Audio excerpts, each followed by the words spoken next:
Hey guys, what's up? Welcome back to the channel. It's Cynicalex, and today we got the third sneak peek for the upcoming Herald Thor update. But the third sneak peek was released accidentally very early on Facebook only. So if you haven't seen it, that is a why, but it dropped about 10 hours early. So I'm not going to be covering it when it drops tonight on Twitter. Like, I'm not going to make another video about it tomorrow morning, but I'm going to be making this one now.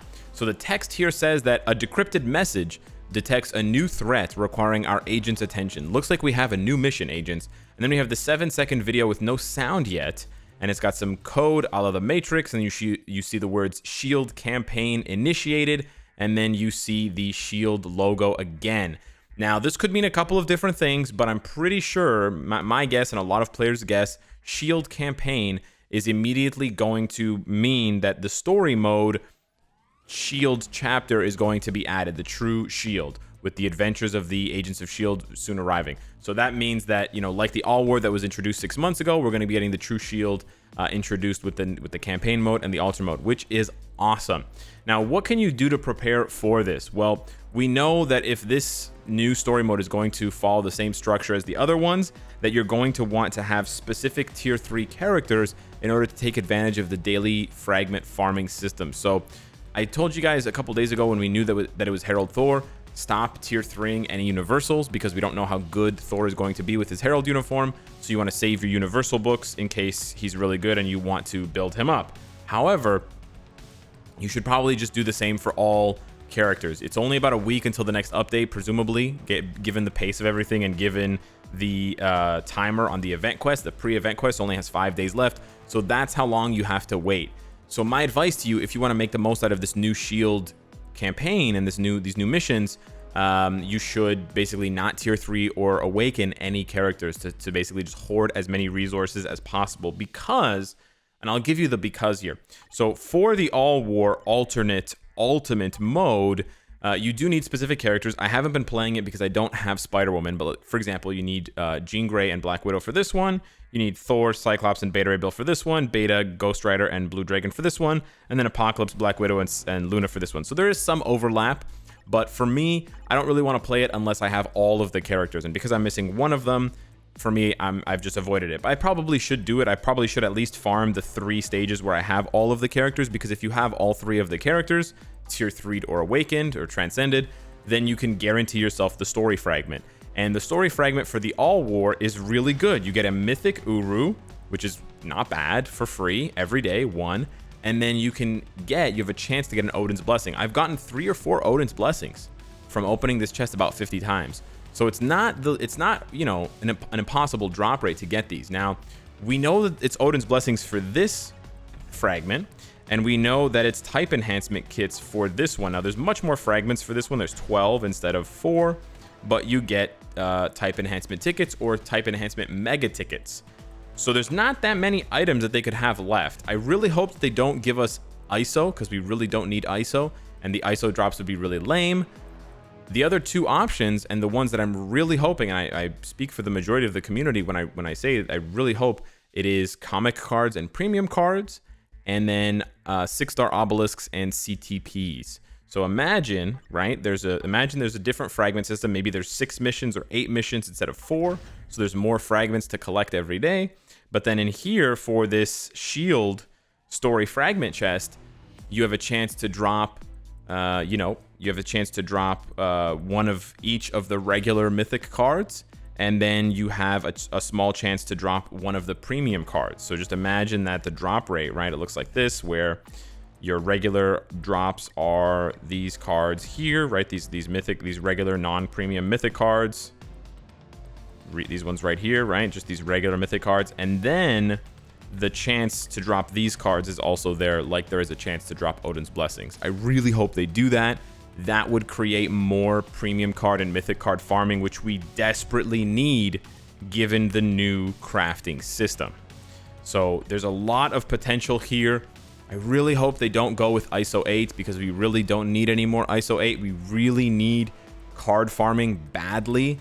And then secondarily, we need CTP farming for the reforged CTPs. Even if you can't farm all of the CTPs, if you could maybe have fragments that either drop, you know, a 5 or 6 star obelisk, or a regen, transcendence, or energy, the ones that you can reforge, that's fine, but we really do need those two. We need the comic card ones way more than we need the reforged CTP ones, but those are basically the two on people's minds, and that's what they see, right? They see the Odin's Blessings premium item, right? People gamble for Odin's Blessings. These are very rare items. You have sales in the shop to buy them.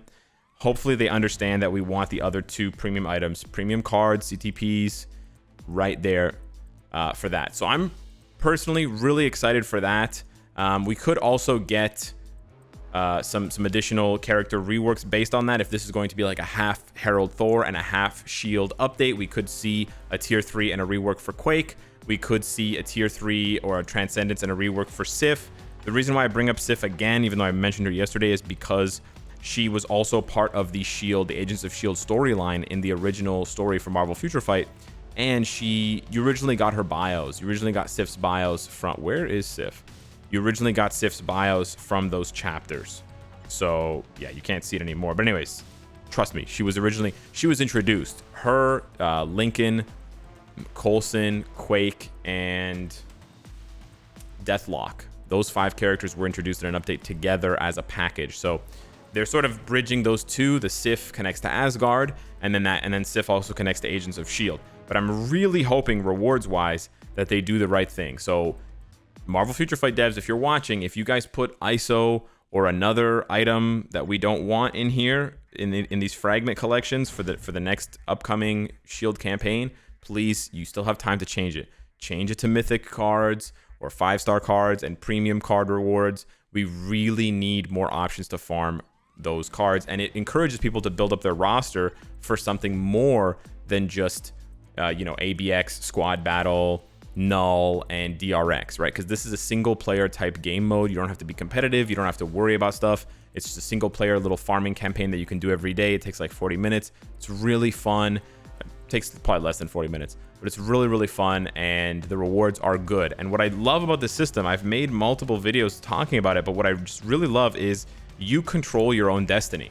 And even if you don't get the reward that you want, i.e. the story fragment, you still get a good reward. You get a level 4 uniform XP chip, which is worth 900 uniform XP, which is like 9 runs of a regular mission, or whatever, 5 or 6 runs of a level 15 dimension mission. So it's really good rewards regardless, but you control the RNG. So I don't have Spider-Woman.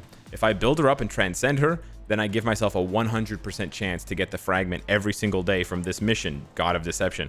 But even if I don't want to build her up, let's say I don't think the resources are worth it, I still have a 75% chance, because I got 25 here, 25 here, and then I got another 25 if all 3 members of the team survive. So you really decide, you really choose your own fate. If you want to build these characters up, then you can guarantee yourself more fragments. If you don't want to build the characters up, or you actually just want the XP chips, then you can just farm the XP chips. The stages are fun. They have interesting and unique stage bonuses where you can only use elemental damage and things like that. So there's lots of different rewards and sort of incentives to build different characters, and it gives more value to certain characters. So I actually really enjoy this. This is honestly one of my favorite pieces of single player, if not my favorite piece of single player content in the game besides Null. I've been ignoring this one for the past month and a bit just because I didn't have Spider-Woman, and I was kind of bummed out about that. But I think I'm going to definitely jump into it now with the new Shield one, especially if the rewards are good. And the rewards were really good here, I don't mind getting more Uru, and I love the chance to get an Odin's Blessing. So I hope they realize that the rewards here need to be good, and hopefully they give us something amazing in the form of comic cards and the chance to get premium cards. And then, of course, there is the Shield characters. And I've already mentioned Sif and Quake and stuff, but yeah, I think Quake is probably the fan favorite at this point. If she got a tier 3, if she got a massive rework, I don't think anyone would mind that. I'm not personally a huge fan of Quake, but I know that she's very popular, so I can definitely see it making sense. And I think it would make sense. She'd be a nice 800 CCF tier 3. We could sort of take a rest and relax from all these expensive native 2 tier 3s. And, she could maybe shake up the PvP a little bit with some blast action. I don't know, right? Maybe not. Maybe just PvE stuff. But yeah, I wouldn't mind that at all. So I want to hear from you guys. The sneak peek is not really that interesting as far as like the visuals. It's just kind of cool the way that they sort of showcased it, but there's really not much to look at. You can obviously, and people will do this, they'll pause the video and they'll be like, oh, we got COG. Oh, the COG confirmed. Or, they'll just pause the video at some point and be like, oh, Queus, of course. Yes, we're gonna get Queus as a new character. Oh, what's that? Meta, guys. And T-Body. T-Body, tier 3 body. We're getting some more tier 3 bodies, guys. Wiki. Whoa, guys, Wiki. Wiki and Nos Meta. This stuff doesn't mean anything. What does that say? Modoc? Of course, it doesn't say anything, right? Oh, yeah, Quest APQ, of course, and Refum. This is just random jargon, you know? I mean, maybe if somebody wants to spend hours going through this frame by frame looking for clues, I highly doubt they would put any clues here.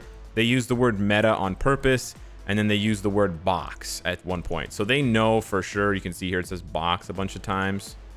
Box. They basically just copied and pasted the, like, it's just one block of text they've copied and pasted. So you can see it like repeats itself. Wiki here, wiki there.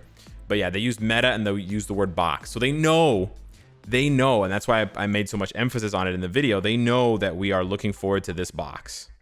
They know exactly what we want, and hopefully they will deliver on that. I'm really excited to see, and I really hope they do that because it would be really good. It'd be really good reward improvement for the game, and it would really, you know, give the players a lot to build towards. Build up your account towards null, build up your account towards the new story chapter stuff and the requirements there. And then the really nice thing too is it rotates every 30 days. So I've actually been waiting for this one to rotate. It's going to change in 16 hours. I've been waiting for this one to change to see if the next one here is not going to require Spider-Woman for any of the 4 requirements. Because if it doesn't require Spider-Woman or Dormammu, then I have all of the characters. I guess unless it requires Black Panther, I mean Spider-Man. But yeah, if it doesn't require one of those 3 characters, then I'm fine. Otherwise, I'm going to be in the same conundrum again. But still, you have a 75% chance. It's not like you have a 0% chance. Even if you don't own any of the characters, that's the beautiful thing, right?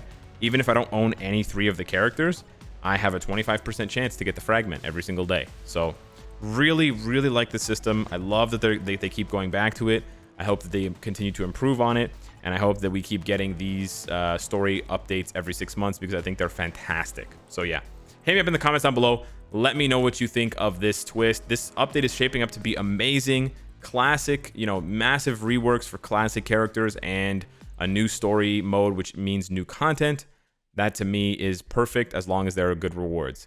Good rewards are basically the last piece of the puzzle at this point because we got the characters and we got the content. So I'm sitting pretty peachy. We're 66% of the way there. Let me know how you feel. Thank you so much for watching, and I'll see you in the next one. Take care.